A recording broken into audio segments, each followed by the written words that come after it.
आर्यन एक व्यावसायिक होता. त्याचा स्वतःचा व्यवसाय होता. सलोनी नावाच्या एका सुंदर मुलीसोबत त्याचं लग्न झालं. पण लग्नानंतर सलोनी खुश नव्हती.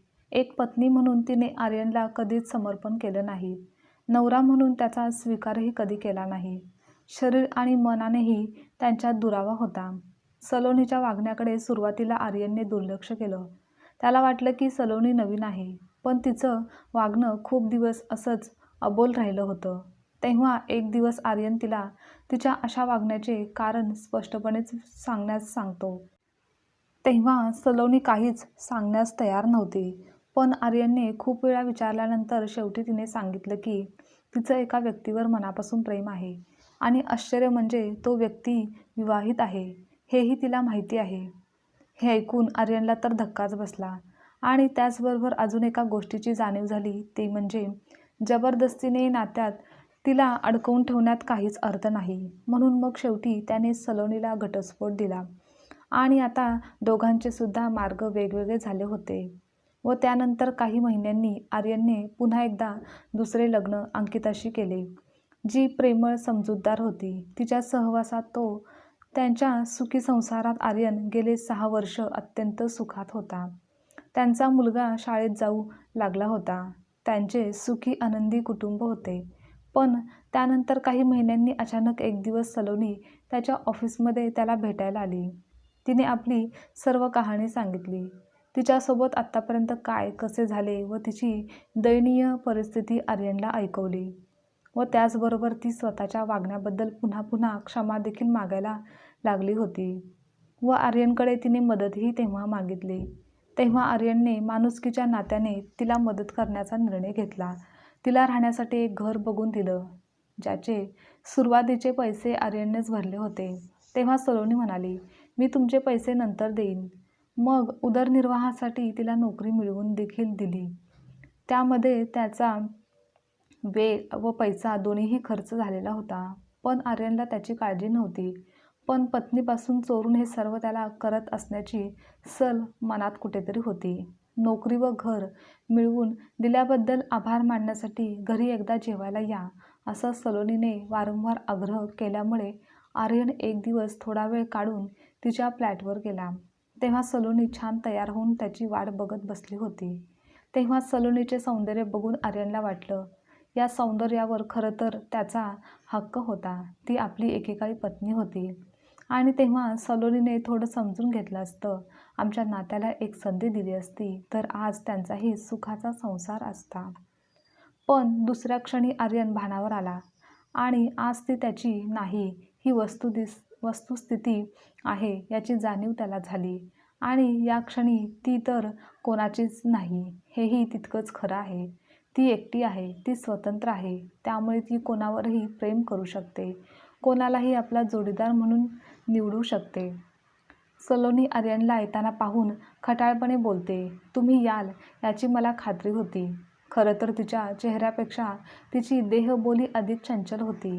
आर्यन घरी आला याचा तिला खरंच आनंद झाला होता की ती हे मुद्दाम सर्व नाटक करत होती हे काही कळत नव्हतं. आणि ती इतक्या मनमोकळेपणाने आर्यनशी वागत होती, बोलत होती की जणू काही ती त्याची अजूनही बायकोच आहे. ते एकमेकांना इतक्या वर्षांनी भेटले आहेत व त्यांच्यात संवाद चालू आहे असं वाटतच नव्हतं. आणि सलोनीच्या भेदक नजरेने व बोलण्या वागण्याने आर्यनही थोडा विचलित झाला, कारण तो तरुण पुरुष होता. सुंदर स्त्रीचे चंचल मोहक रूप सौंदर्य कोणत्याही पुरुषाला भुरळ घालतच असते, हे नैसर्गिकच आहे. आणि तसंही सलोनी एकेकाळी त्याची पत्नी होती आणि इतक्या वर्षांनी जेव्हा हे सौंदर्य स्वतःहून समोर आलं होतं तर थोडं लक्ष ते विचलित होणं स्वाभाविक होतं. आर्यन अगदी शांतपणे तसाच येऊन सोफ्यावर बसला व घरात इकडे तिकडे पाहू लागला.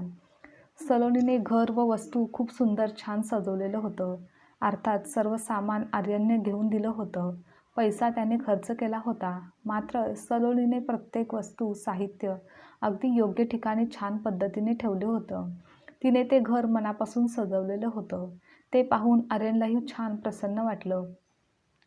पण सलोनीचा हा गुण, ही कला त्याला त्याच्या संसारात कधीच जाणवली नाही. कदाचित तिने त्या घराला आपलं मानलंच नव्हतं.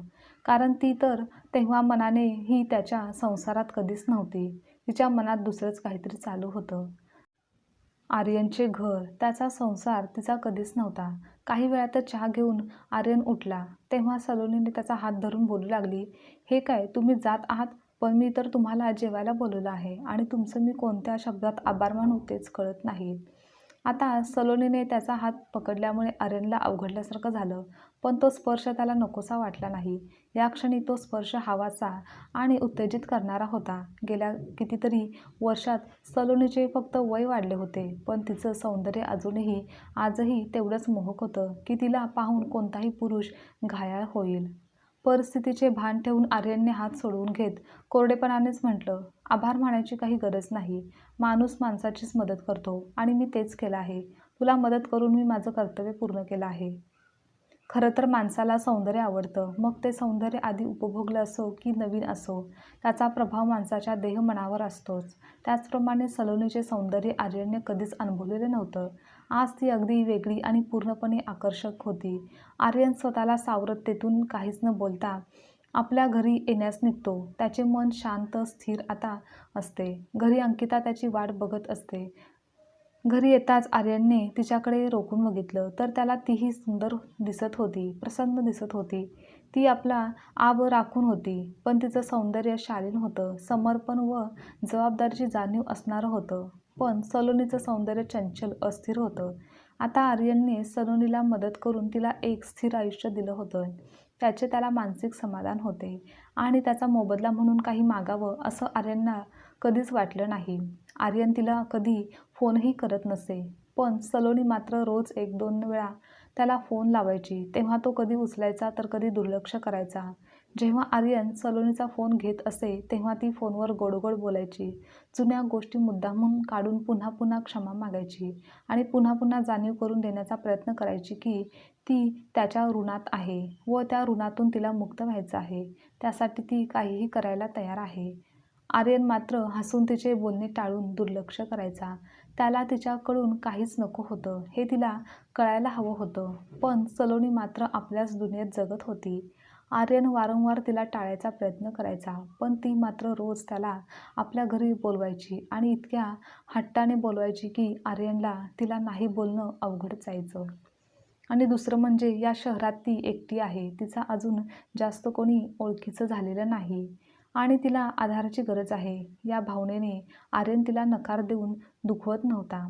तर तो आठवड्यातून एकदा तिच्याकडे जायचा, तिची बडबड ऐकायचा. तिने बनवलेले जेवण किंवा मग एखादा पदार्थ काहीतरी खायचा, तर कधी चहा घेऊन घरी यायचा. एक दिवस सलोनी त्याच्या शेजारी सोफ्यावर बसली होती. तेव्हा आर्यन थोडा बाजूला सरकला. त्याने अंग अवघडून घेतलं. ते पाहून ती हसतच बोलू लागली, "तुम्ही माझ्यापासून असे दूर का जात असता? एकेकाळी मी तुमची पत्नी होते, हे विसरू नका. आणि आपल्यात अजूनही आपलेपणा आहे. मग असा दुरावा का आहे?" तेव्हा आर्यन म्हणाला, "नाही, मी असाच बरा आहे." "पण मी नाही आहे." ती जवळ सरकत बोलू लागली. "माझ्या मनात अपराधीपणाची भावना आहे. माझ्याकडून चूक झाली होती. जे तुमच्या सारख्या नवऱ्याला मी नाकारलं. मी तुम्हाला खूप त्रास, खूप दुःख दिलं आहे. आणि माझ्या या अपराधीपणाच्या भावनेतून मी कशी मुक्त होऊ ते तुम्हीच सांगा. खरं तर मी येथे तुमच्या माध्यमातून नोकरी मिळवण्यासाठी आलेलेच नव्हते. मी आधी करत असलेली नोकरी मला पुन्हा करता देखील आली असती. मी पुन्हा जुन्या नोकरीला जाऊ शकले असते. माझ्यासाठी ते अवघड नव्हतं. पण मला तर." सलोनीचे असे बोलणे ऐकून आर्यन दचकला. ती मनातलं काहीतरी सत्य बोलत होती. म्हणजे तिला तसा प्रॉब्लेम, दुःख किंवा अडचणी वगैरे काही नव्हतं, तर ती फक्त त्यासाठी इथे आली होती. आर्यन बैचेन होऊन काहीतरी विचारू करू लागला. तेव्हा तिनेही सर्व काही खरं सांगण्यास सुरुवात केली. तिचा स्वभाव चंचल होता आणि तिला सर्व सांगितल्याशिवाय तिच्या मनाला काही चैन पडणार नव्हतं. सलोनी आर्यनच्या जवळ जात बोलू लागली, "आर्यन, जोपर्यंत माणूस स्वतः दुःख सहन करत नाही तोपर्यंत त्याला दुसऱ्याच्या दुःखाची कल्पना देखील येत नाही.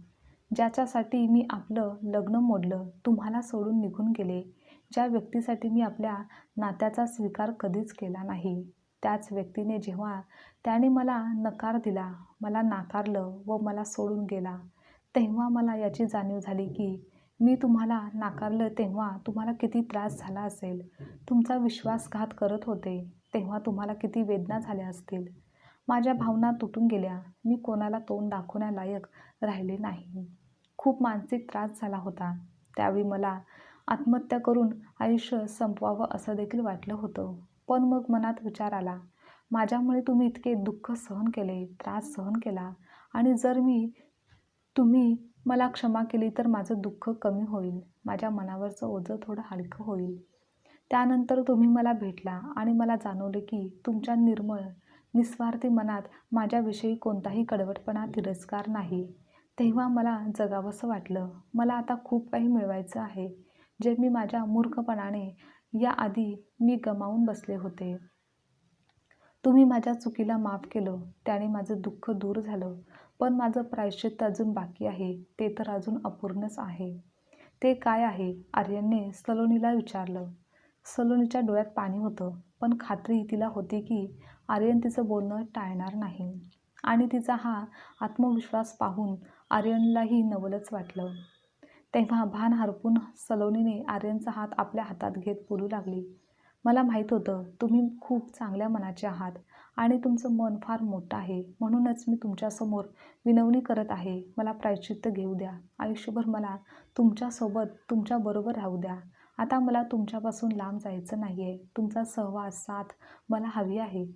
सलोनीच्या तोंडून हे असे काहीतरी ऐकून आर्यनला धक्काच बसला. त्याने स्वतःचा हात सोडवून घेत तो उठून उभा राहिला. सलोनीने त्याला विचारलं, तुम्हाला इतकं आश्चर्य वाटण्यासारखं मी काही विचित्र बोललेले नाही. मला तर तुमची गरज आहे आणि या जगात कितीतरी माणसं लग्न न करता एकत्र राहतात. पण मी तर तुमची पूर्वपत्नी आहे, तर माझा तुमच्यावर काहीही हक्क नाही का? खरंच मला माझं पुढचं आयुष्य आता तुम्हाला समर्पित करायचं आहे. तुमच्या सोबतीने जगायचं आहे. पण त्याचबरोबर मी हे कधीच तुम्हाला सांगणार नाही की तुम्ही तुमच्या बायको मुलांना सोडून द्या. कसं शक्य आहे? आर्यन जोरातच बोलला. का शक्य नाही? सर्व काही शक्य आहे. फक्त तुम्ही तुमच्या मनाला समजावून सांगायला हवं. आर्यन बोलतो, माझं लग्न झालं आहे. घरात माझी पत्नी, मुलगी आहे. मग मी तुझ्याबरोबर कसा राहणार? मी माझ्या बायकोची फसवणूक करू शकत नाही.